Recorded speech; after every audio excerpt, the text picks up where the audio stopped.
Good morning. Magandang umaga. I am Mona Lisa Bondok. At ako naman si Jun RB Musa. Came from the HRDM 13.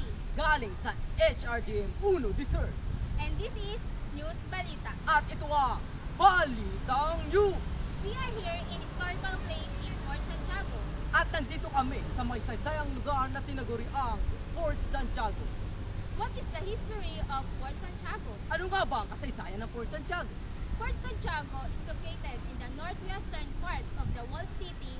In Spanish time, this was the site of Raja Sulaiman, Kuta or Fort. Ito ay makikita sa northwestern na bahagi ng syudad na pader noong panahon ng mga Kastila.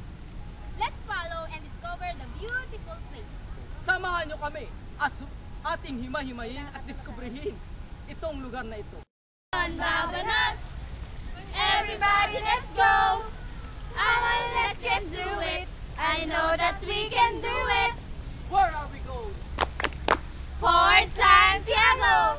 Where are we going? Fort Santiago! Where are we going? Fort Santiago! Wait, they have something wrong. Teka. May napapansin ako. Ano? May waterfall! You're correct.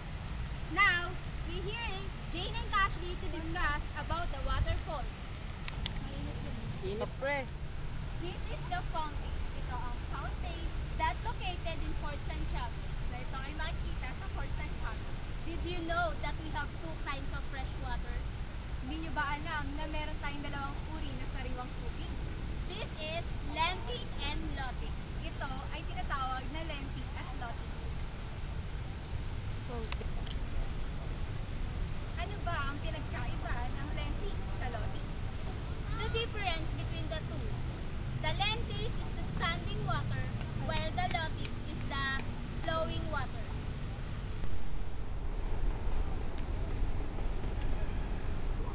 Now, Veronica Boro and Marie Kat discuss about the history of Intramuros. At ngayon, nandito ang mga kapatid natin na si Veronica Boro at si Marie Racho upang talakayin ang kasaysayan ng Intramuros. Philippine history is rich in European influence. The Spanish colonized the archipelago in the mid-16th century. They ruled the Filipinos until the Spanish-American War, which began in 1898 with the first major battle in Manila Bay when Commodore Dewey destroyed the Spanish fleet. Intramuros is the walled city in Manila. The native Filipino people were not allowed to live inside the gates of Intramuros. This wall protected the city, and the gates of the city were locked at night for security. Today, you can go to Intramuros and find Spanish influence in the Philippines. Intramuros is the place to go and see what Philippines looked during the Spanish colonization. The Intramuros administration was created by virtue of a presidential decree 1616 signed by President. For almost 4 years, century, the whole city of Intramuros was the seat of Spanish colonial rule in the east and was the center of commerce, education, government, and religion with wide world. However, Intramuros lost its old grandeur and glory. In 1951, Public Act 597 declared Fort Santiago a national shrine, Intramuros, and as a historical monument.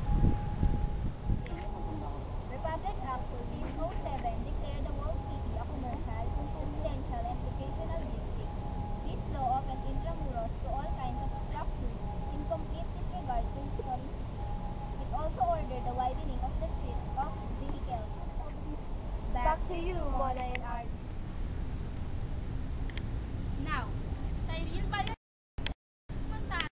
here to discuss about the rock cycle. At ngayon, nandito ang ating mga kapatid na si Cyril Valladores at si Alexis Puntano upang talakayin ang rock cycle.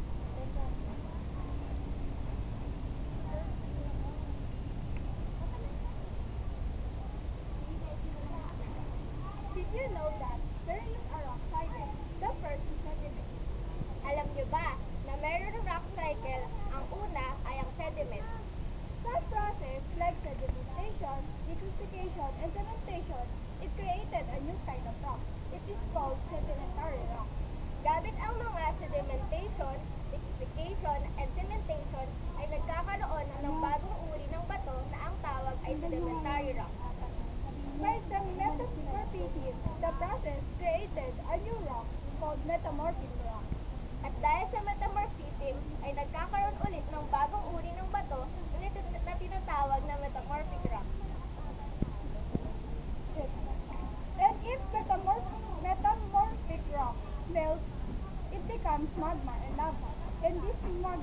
atomic thermoforming. At kapag ang metamorphic rocks ay natunaw, ito ay nagiging magma at lava. At kapag tumigas ang magma at lava, ito ay magiging igneous rock. And through the weathering and erosion, igneous rock, it becomes sediment. At dahil sa weathering at erosion, ang igneous rock ay babalik ulit sa sediment. So, this is the example of sedimentary rock. It is composed of sedimentation, liquefaction, and cementation. Going perfect. Maingay nagre-record. Do you know that? Do you know?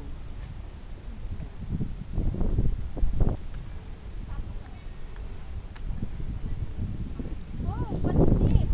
Kabayong buntis. Why is the color of the water kulay verde? Did you know why the color of the water is kulay green? No. It is because of the plankton. What is plankton? Plankton. Meron tayo dalawang uri ng plankton. Ang zooplankton at ang phytoplankton. Di nyo ba alam na kaya kulay green ang kanyang kulay? Dahil siya ay merong mga planktons at depende ito sa mga planktons.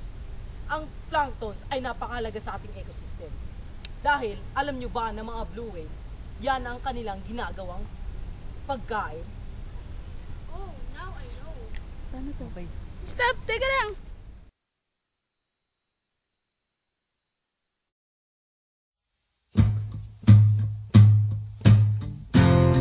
Seems like everybody's got a price. I wonder how they sleep at night. When the tale comes first and the truth comes second, just stop for a minute and smile. Why is everybody so serious? Acting so dang mysterious. With the shades on your eyes and your heels so high that you can't even have a good time. Everybody look to the left. Everybody look to the right. Can you feel that? Yeah, we're paying them love tonight. It's not about the money, money, money. We don't need your money, money, money. We just wanna make the world dance. Forget about the price tag. Ain't about the cha-ching, cha-ching. Ain't about the yeah. We'll bling, wanna make the world dance. Forget about the price tag. We need to take it back in time, when music made us all unite. And there wasn't low blows in video. Am I the only one getting tired? And why is everybody so obsessed? Money can't buy us happiness. Can we all slow down and enjoy